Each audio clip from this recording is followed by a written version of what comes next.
The red kangaroo. Powerful, comical, engaging. This is the desert-dwelling symbol of Australia. But kangaroos can be found almost anywhere down under. They're up in trees, on the forest floor, and can even be found on the rocks. But all kangaroos face danger.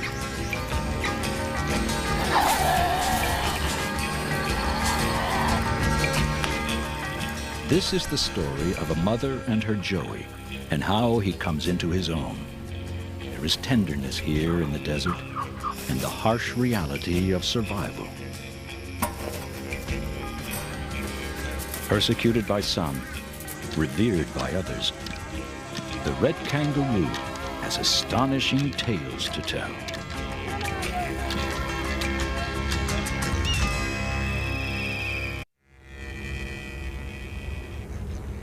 This is Australia, the driest inhabited continent on Earth. 60 million years ago, this land began its final break from the rest of the world, evolving along a path all its own. Today, its vast open interior lies naked in the sun, a land from another place in time. It's unforgiving here, not for the faint of heart, and survival means marching to a different beat. But this dry, hostile landscape is not devoid of life. It's home to one of the most astonishing creatures on Earth.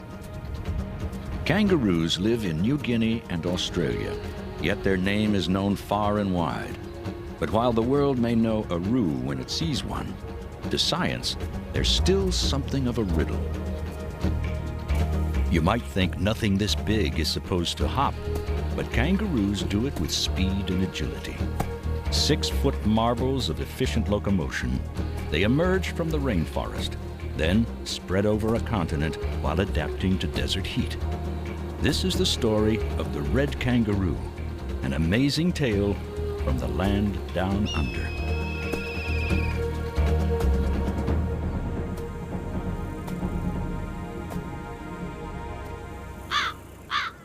It's summertime in the outback, and the roos can be found where there is food.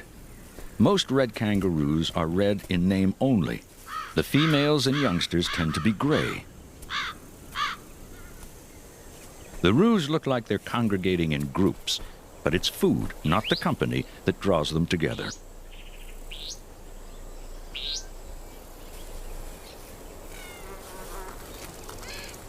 For kangaroos, the most powerful social bond is between a mother and her young. And like many of Australia's astonishing mammals, joeys are raised in a pouch. They spend the first 8 months of their fascinating lives living in a built-in nursery.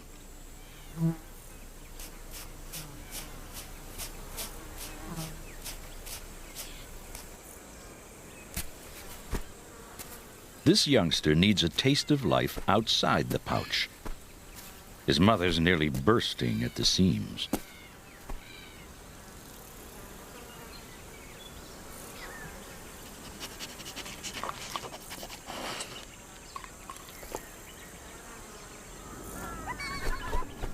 A wedge-tailed eagle waits for his debut, but it's not here to wish him good luck.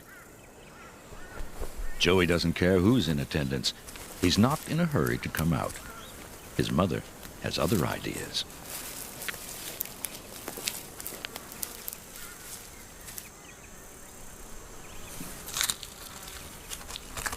She dumps him out in a tangled heap. For the first time, he sets foot in the world. But the place is not to his liking.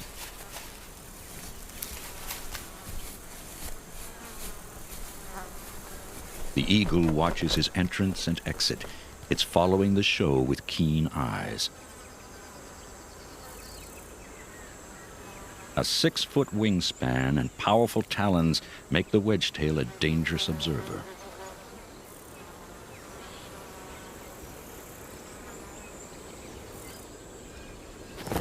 For young kangaroos that are clumsy or careless, death can descend from the sky.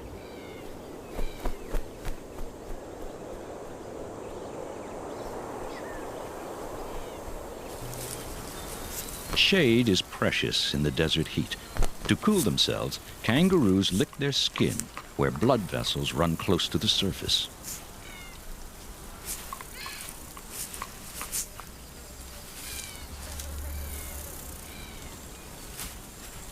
Getting comfortable can be a bigger problem, especially with a pouch full to the brim. A joey's world revolves around its mother. Relationships don't get much closer than this.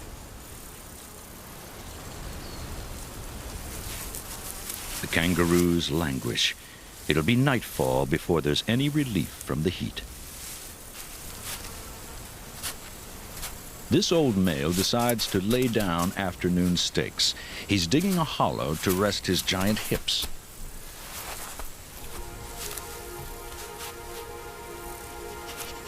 For the joey, a tail in the face is worth the security of the pouch. He's safe from predators and free to keep an eye on the goings-on. His mother's portable nursery, the hallmark of most marsupials, originated in the dinosaur age. 100 million years ago, rainforest blanketed this land. Only small slivers of green still remain, lush, shrinking Edens clinging to an island continent's edges.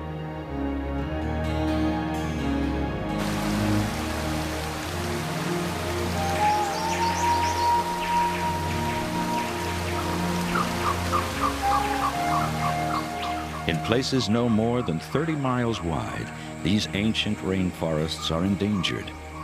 But it was in places like these that tiny marsupials first made their Australian appearance. Exactly how they lived in this isolated world is a subject for debate.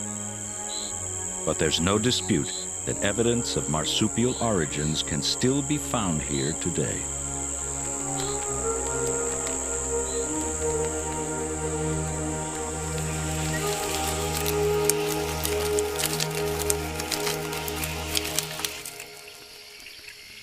The kangaroo's ancestors started out in trees, much like this mountain brush-tailed possum, which moves through the branches on all fours.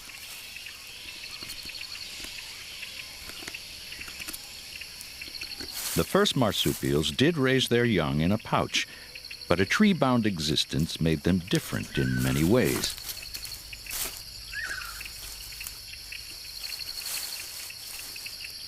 Kangaroo ancestors were probably good climbers with long toes, sharp claws, and prehensile tails.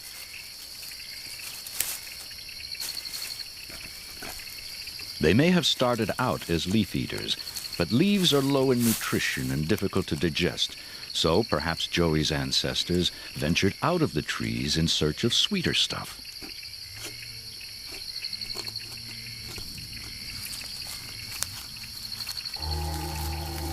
The dinosaurs were gone by then, but other deadly reptiles remained.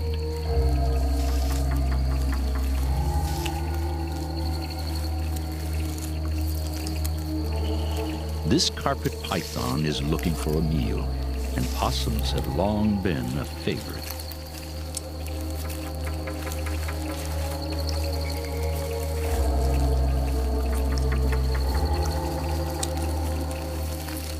The possum's keen hearing is no match for such stuff.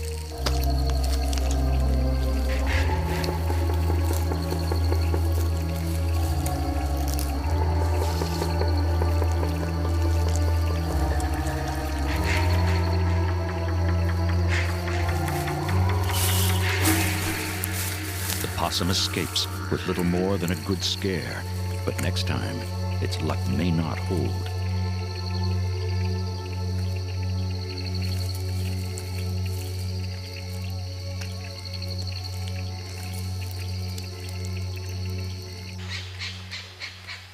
It was 15 million years ago when the kangaroo's ancestors moved down to the forest floor. Here, beneath the canopy, shaded from heat, many animals are active all day.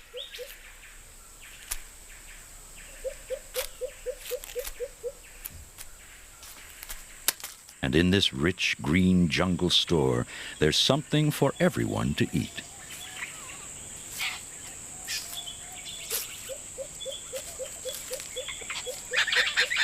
The musky rat kangaroo is the smallest and most primitive of Joey's living relatives.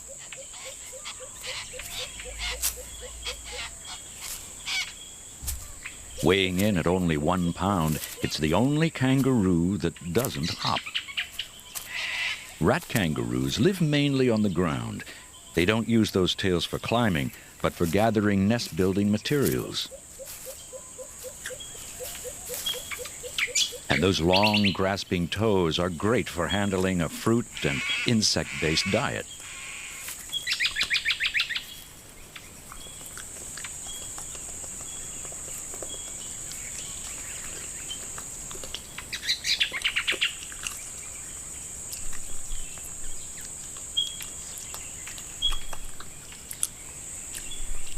Another ancient denizen of the forest arrives, and the little rat kangaroo beats a hasty retreat. The cassowary is an unusual animal that has changed little in millions of years.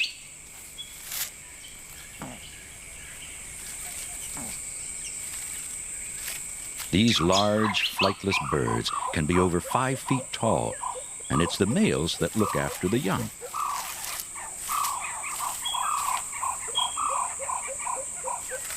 Shy birds, these giants shrink from confrontation, unless there's a threat to their young.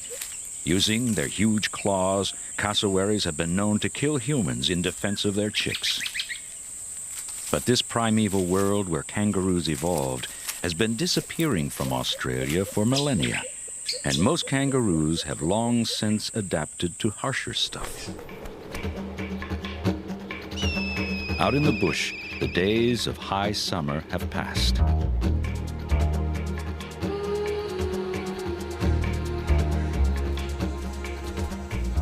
The red kangaroos are more active during the day.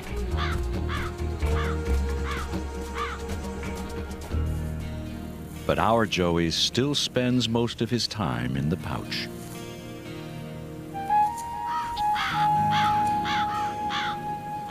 Older ones are venturing out to enjoy the cooler weather.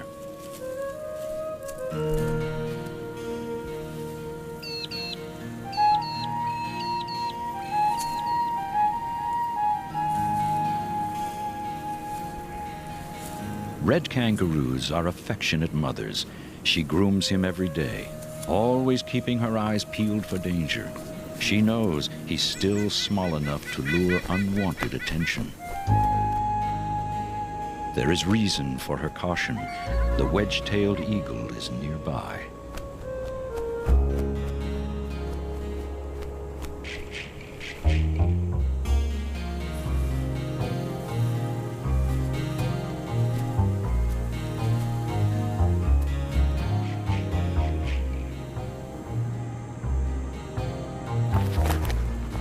When the bird takes off, mothers fold their joeys back into the pouch.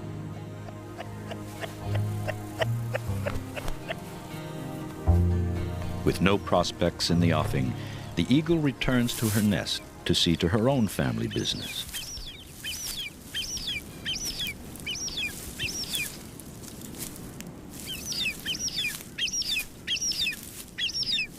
Her chicks are voracious eaters. They love kangaroo meat. But there's competition in the predatory arena. Australia's wild dog, the dingo, also lurks wherever kangaroos gather. So the eagle must set out again. Wedgetails are partial to young joeys, but won't take on protective mothers to get at them. Soon he'll be as much of a handful as the other joey, who's already out and about.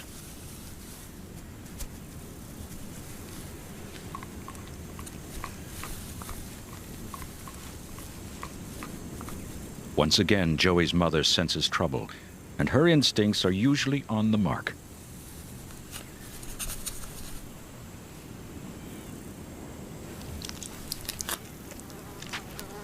Not far off, the eagle has claimed a young kangaroo, and Joey's mother decides to depart.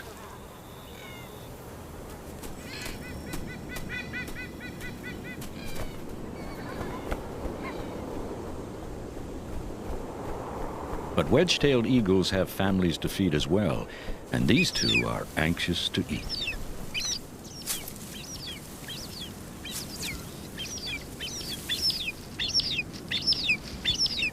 She brings them torn-off slivers of meat, gently feeding the chicks from a fearsome beak.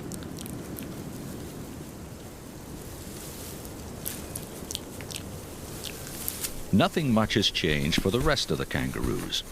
The young males play. The adults relax.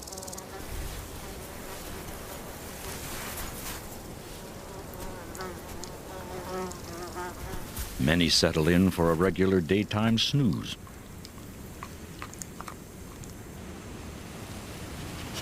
But Joey's got other ideas.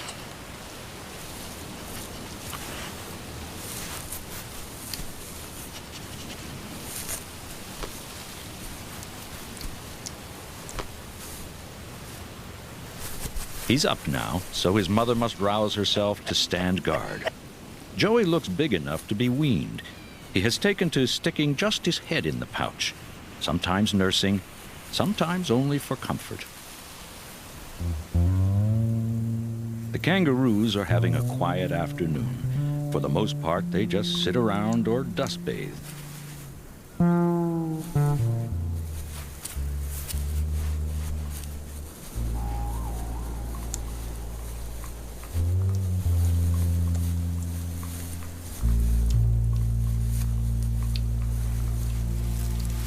For the first time, Joey's mother allows him to wander more than an arm's length away.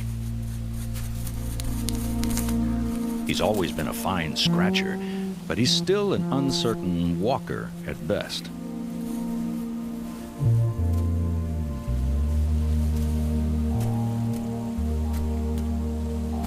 Kangaroos are built for hopping. They look ungainly, moving at slower speeds.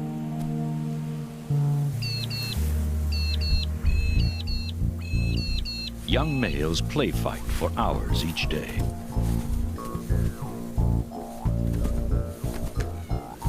This comical pair probably won't hurt each other, but someday they may fight in earnest for mating rights.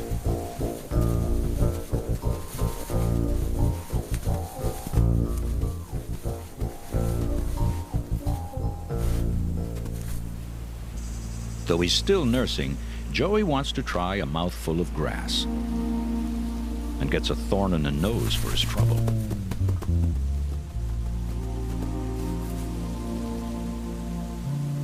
It will be a while before he's tuned to this landscape, but he just learned a valuable lesson.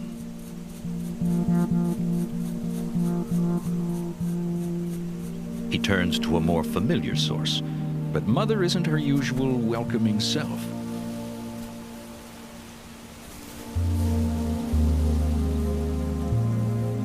She controls her pouch with powerful muscles and easily ejects her Joey. His weaning has begun. From now on, he'll do more of his feeding from outside.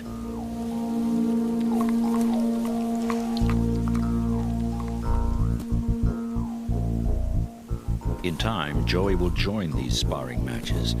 Using their tails for balance, the young kangaroos stand upright, wrestling with forearms and pawing at heads and shoulders. They throw their heads back, protecting themselves from sharp claws.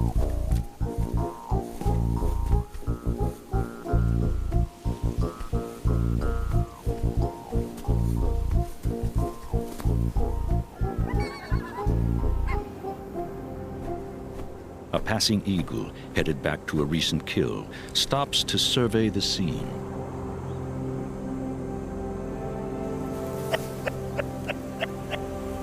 Her arrival sends Joey diving headfirst into the pouch.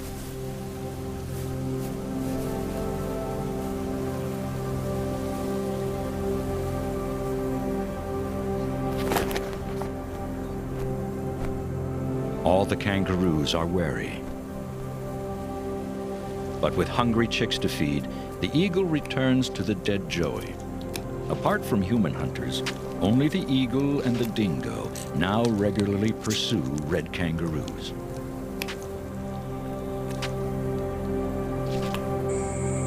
But huge lizards and even marsupial lions may have fed on joey's ancestors.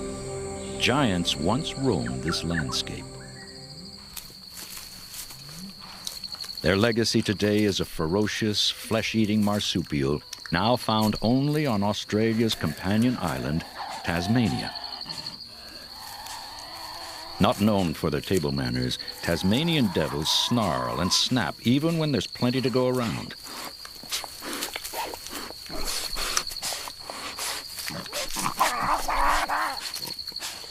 The devils are gorging on a mid-sized kangaroo, usually called a wallaby, and the ruckus alerts another kangaroo cousin that it's time to take cover.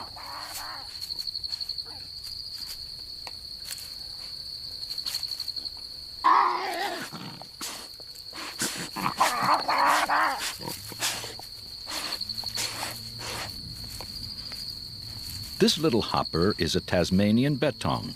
Her youngster, too large for the pouch, keeps to the nest when she forages.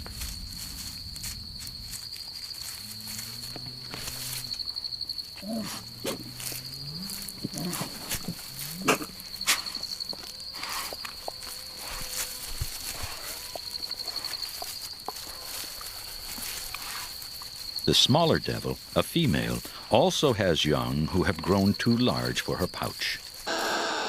From the safety of a hollow log, the young ones wait impatiently for their dinner.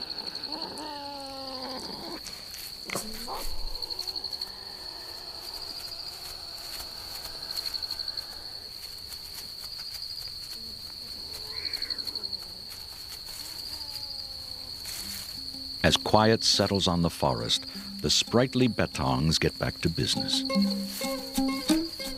Hopping probably originated in kangaroos like these. Perhaps the motion confused predators, giving the small roos a chance at escape. But it was on the open plains that the kangaroo's singular way of getting about probably came into its own. Scientists know that hopping can be far more efficient than running.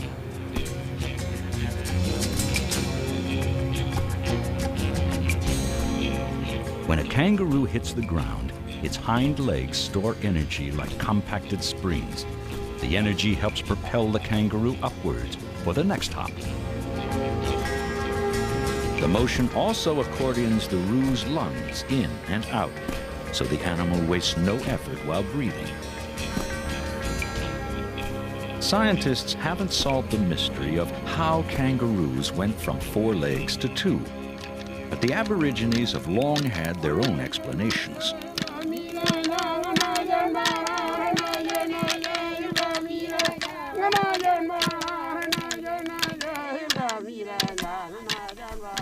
One ancient myth holds that while making its 4-legged way through the brush, a kangaroo heard sounds it had never heard before.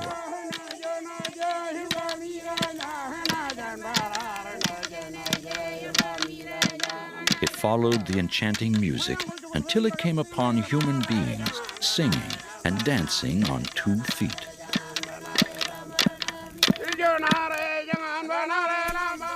The kangaroo stood up on feet of its own, then began to copy their movements. It burst from hiding in a frenzy, intending to join the ceremony around the fire. But the people were angry. They fell upon the proud animal, determined that it should die. Then a spirit voice boomed from the heavens, telling them to release the kangaroo and cherish him as a brother.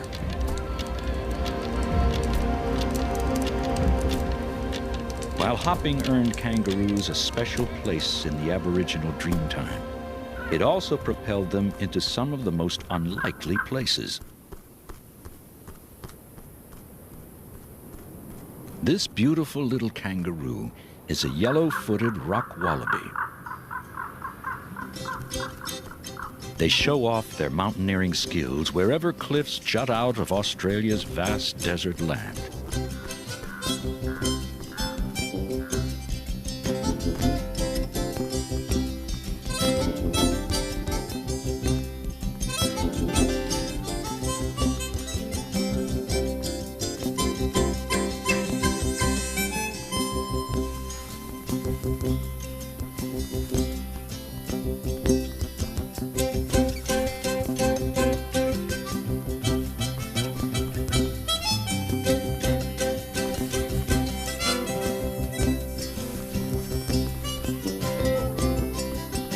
Living in large colonies, the rock wallabies shelter in caves along the rocks. Shady crevices harbor vegetation year-round. But water can be a problem. To get it, they sometimes descend to where rain collects below. Wedge-tailed eagles prey on rock wallabies too. Youngsters waiting on the cliffs sometimes wander into the open.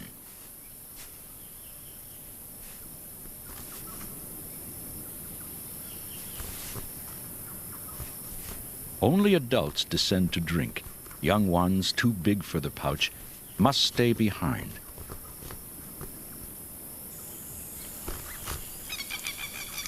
In just a few minutes, she'll drink 1/10 of her weight in water. Then she'll hurry back to her joey.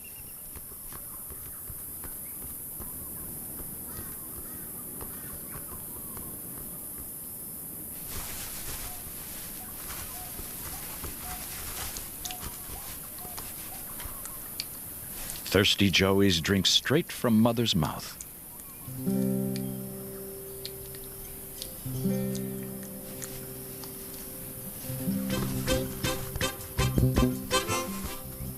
Like their big red cousins on the plains, young rock wallabies spend hours in mock battle.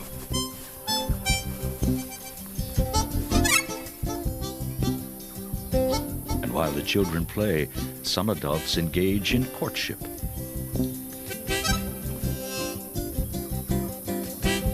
But this male's gentle ardor is getting him nowhere.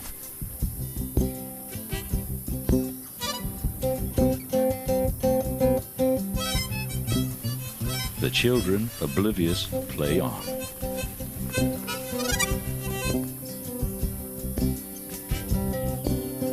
He's nothing if not persistent, but she'll have none of it.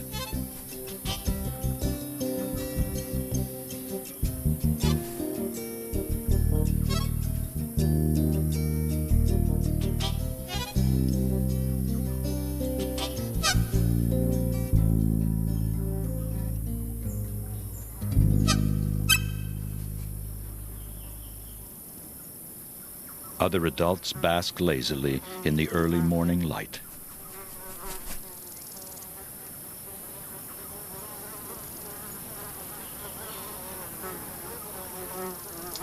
Long eyelashes may help screen out the harsh sun and discourage flies.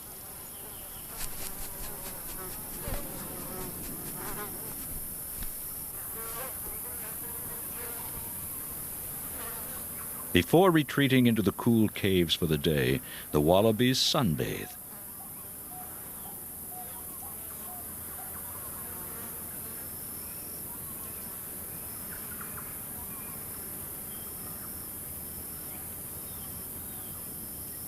As the sun warms the cliff face, they head for their midday hideouts.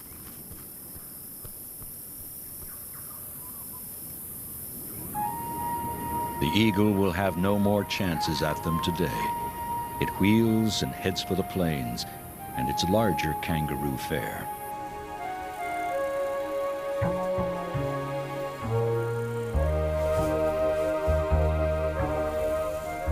Joey's growing like a desert weed and sporting a much redder coat.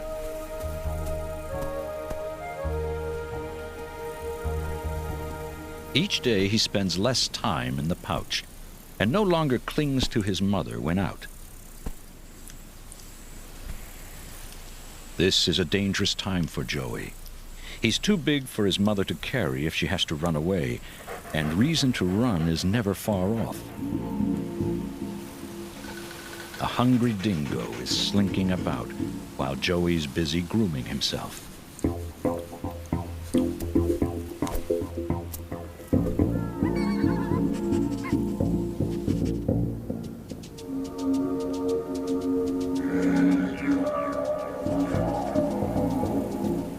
His mother calls Joey to her side. Neither one sees the dingo approaching through the brush.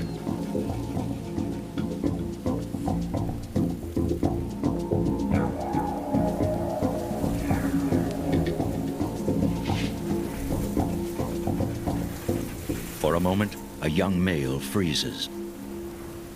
His panic proves contagious. Mother and Joey make their getaway, too.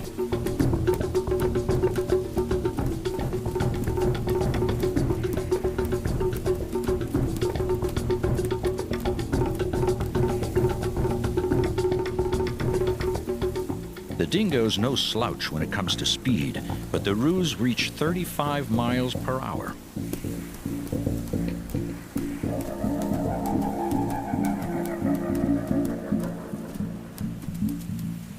Dingoes have better luck hunting in packs when they're after large kangaroos, but when smaller game are plentiful, they tend to hunt alone. Safely away from the wild dog, Mother lets Joey back into the comforting pouch.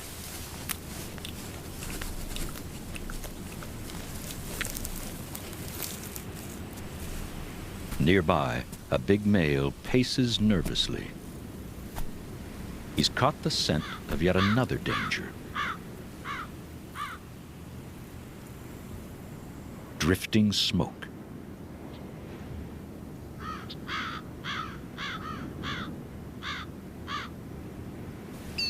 Again, the action of one kangaroo triggers the flight of others. This time, they've been frightened by fire, and they're racing to get away.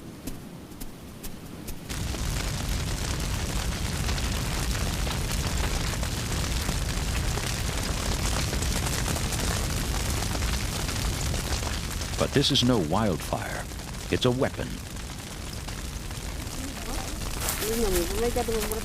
The Aborigines have been using fire to hunt for thousands of years.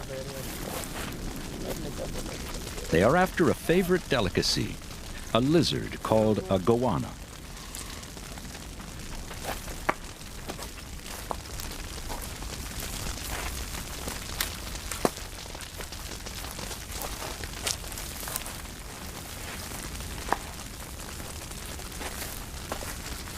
Some seek refuge from the flame in trees.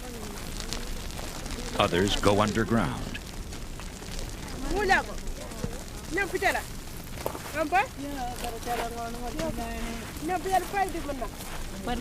Here, women use sticks to locate escape tunnels, then unearth the lizards using tin cans.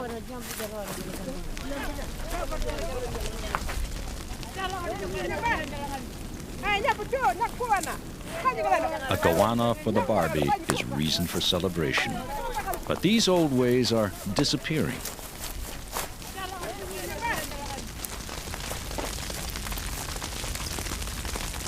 Today, fewer Aborigines use fire to hunt, and ironically, some kangaroos are paying the price.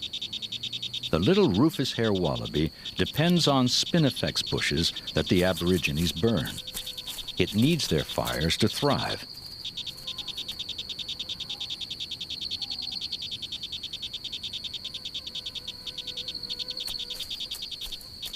They use the old bushes for shelter, but fire promotes the new growth that feeds the wallaby, and these little spinifex mice.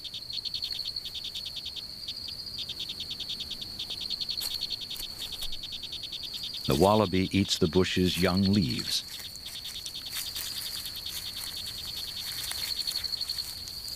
The mice take the seeds.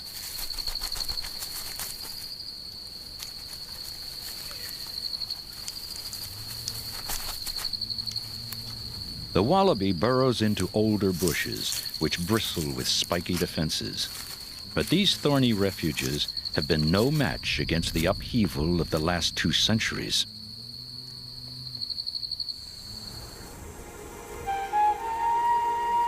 Since Europeans arrived in 1788, almost half of Australia's kangaroo species have been declared extinct, endangered, or vulnerable. The whites brought foreign animals by the boatload.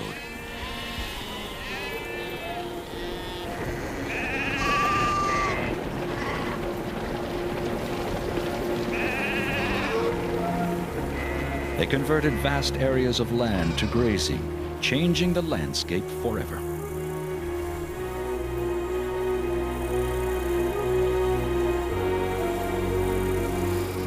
Unlike the soft-footed kangaroos, hard-hoofed sheep and cattle wore away the desert scrub and soil. Livestock paths quickly eroded into ravines. Pastures became wastelands.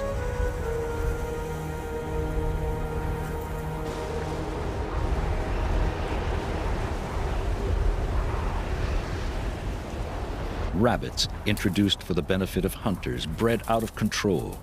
Miles of fences went up in a vain attempt to contain them. Today, those same fences bewilder migrating herds of native animals like the emu. Inevitably, rats and mice accompanied the Europeans, as did the domestic cat, which quickly developed a taste for small kangaroos. So did the fox. They continue to take a dreadful toll on the kangaroo. Now, many of the smaller species face uncertain futures.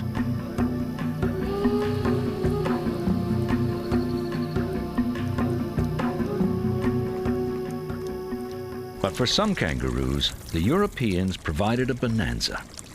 They dug water bores throughout the desert to supply their livestock.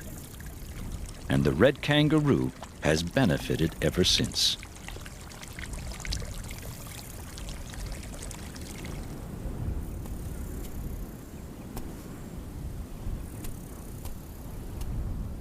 One 19th century naturalist spotted so few red kangaroos that he predicted their ultimate demise. But thanks to the permanent water supply, the population boomed.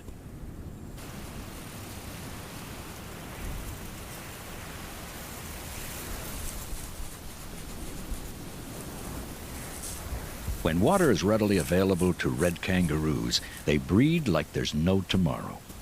Joey's only been out of the pouch for 2 days, but his mother is about to give birth again.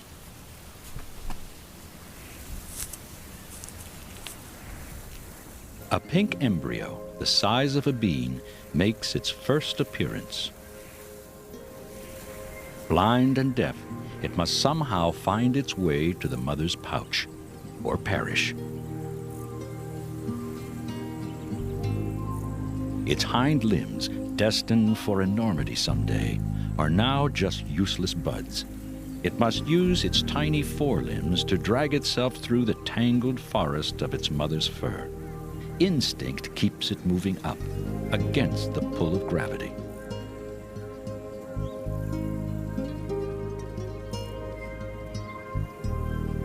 The epic 6-inch journey takes just over 3 minutes.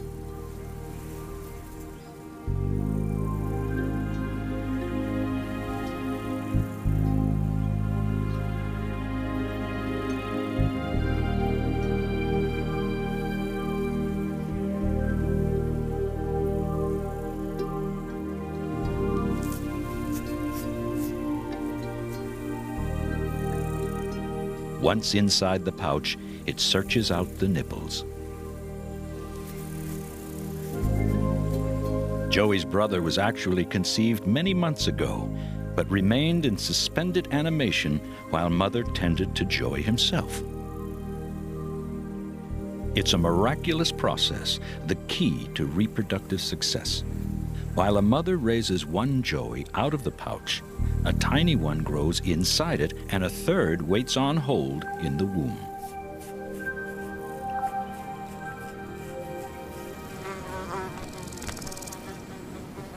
It's time for her to put yet another embryo in reserve. Just 2 days after the birth, the big red starts sniffing around again, a sign she's already in heat.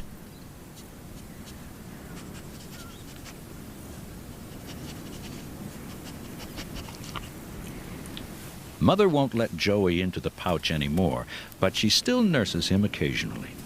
Amazingly, she now produces 2 kinds of milk, one for the embryo, another for Joey.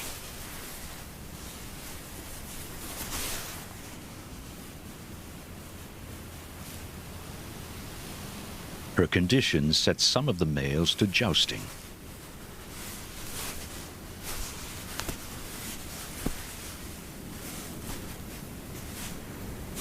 A big newcomer, collared by scientists to track his wanderings, has thrown his hat into the ring. He's over 6 feet tall and clearly dominates the contest.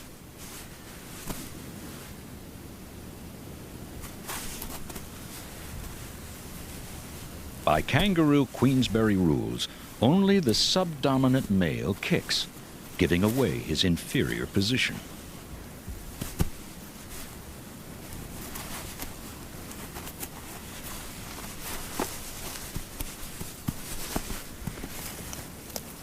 Mother, now eating for 3 and ready to make it 4, grazes continuously.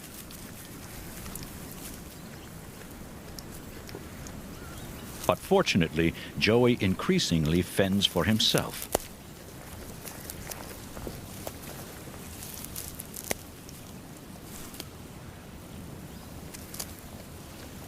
The very biggest of the males now finds Mother irresistible.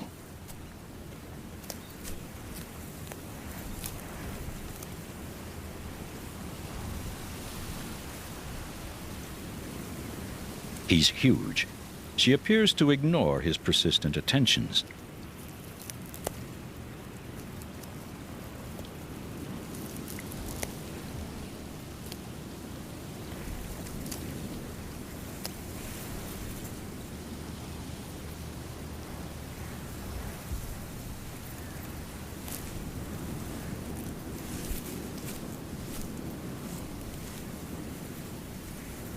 Then her scent attracts another suitor.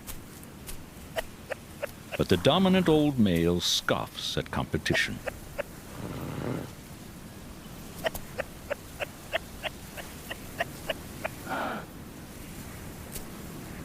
From a distance, Joey watches the proceedings.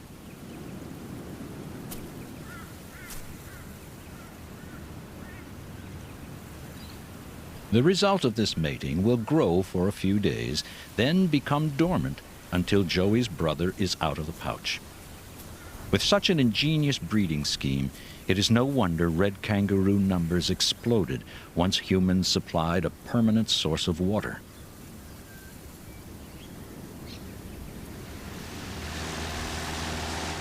Every year, survey teams take to the air to count the reds. Their reports will determine the number of roos that can be hunted legally the following year.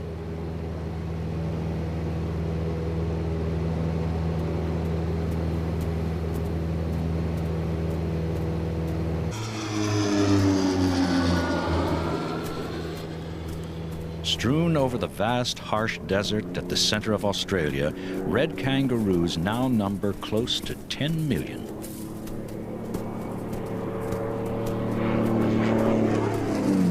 Out in the open, Mother and Joey quickly recover from their fright at the plane. Others inevitably encounter the thousands of miles of fencing that crisscross the desert, and sometimes these encounters are deadly.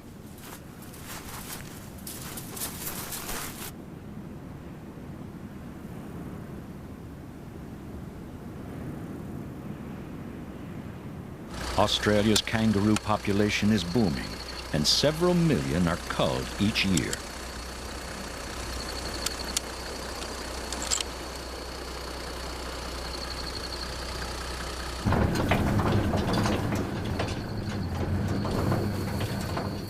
Mother and Joey freeze, caught in the hunter's lights. But they're not the quarry he seeks.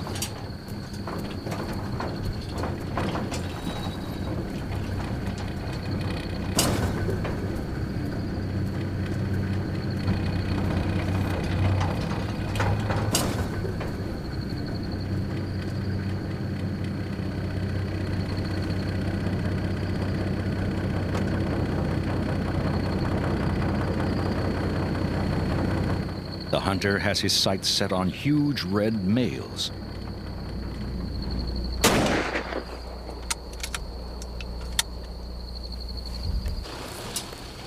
Culling kangaroos strikes many people as cruel. Others argue it's no crueler than slaughtering livestock.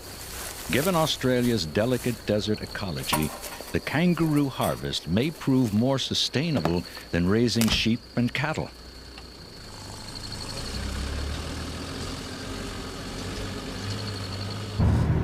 Aside from hunters' bullets, kangaroos face another nighttime hazard.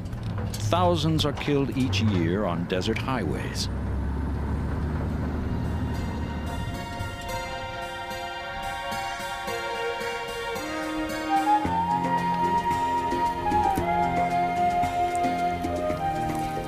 Mother and Joey are safe the next day, but picking up dangerous habits.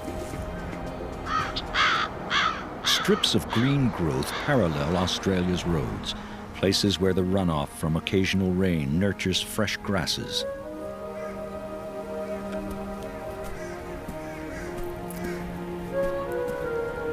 Feeding along roadsides at night, kangaroos often blunder into oncoming vehicles.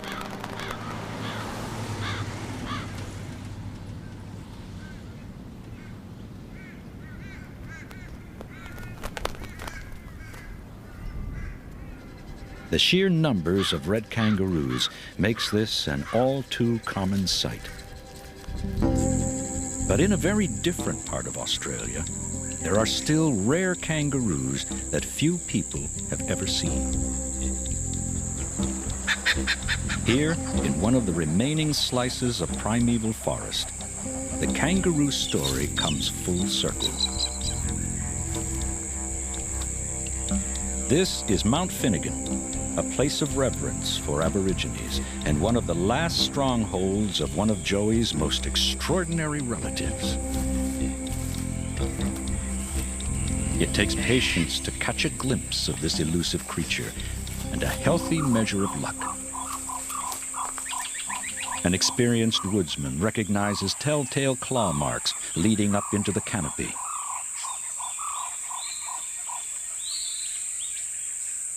There it is, Bennett's tree kangaroo.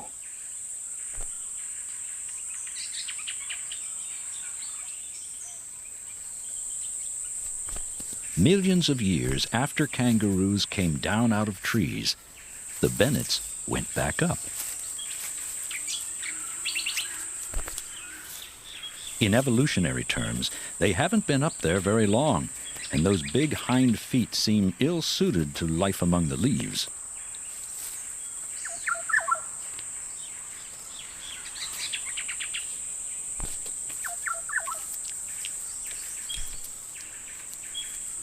While a mother forages, her Joey clings uncertainly to a nearby vine.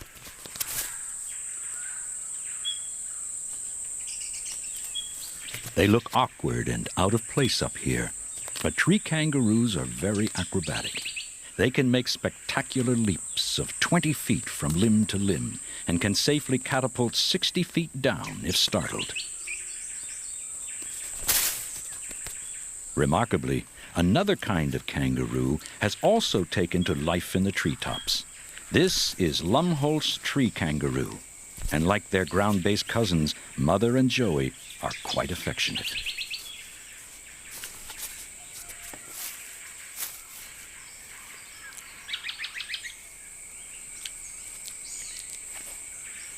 As they walk, they move their hind legs independently, something most roos don't do.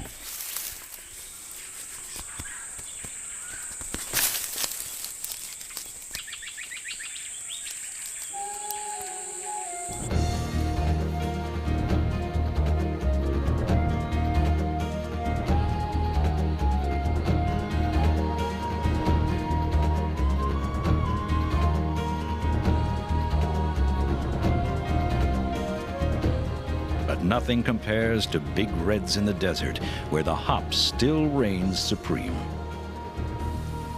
Joey's quickly approaching his mother's size.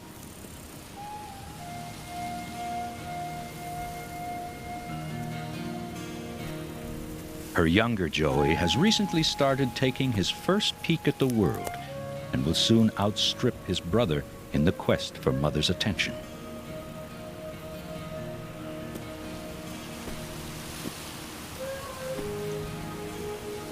Joey must now look after himself and begin mixing it up with other young males.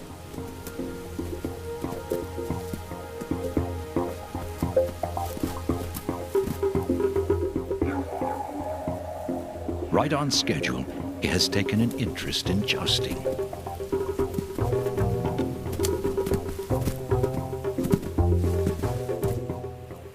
Tentatively, he approaches the fray.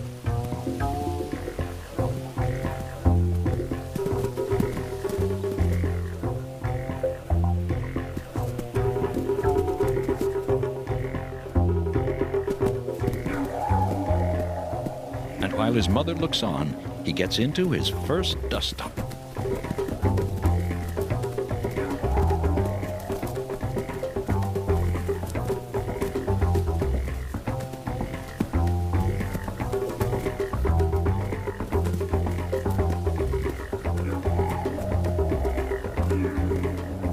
Joey is beginning to look the part. He has all the makings of a big red.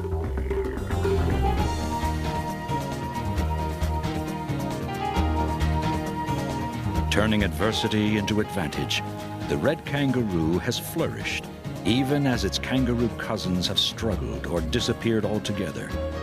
This pouch-raised powerhouse is a marvel of natural engineering. It inherited the harsh expanse of Australia's desert and made the landscape its own.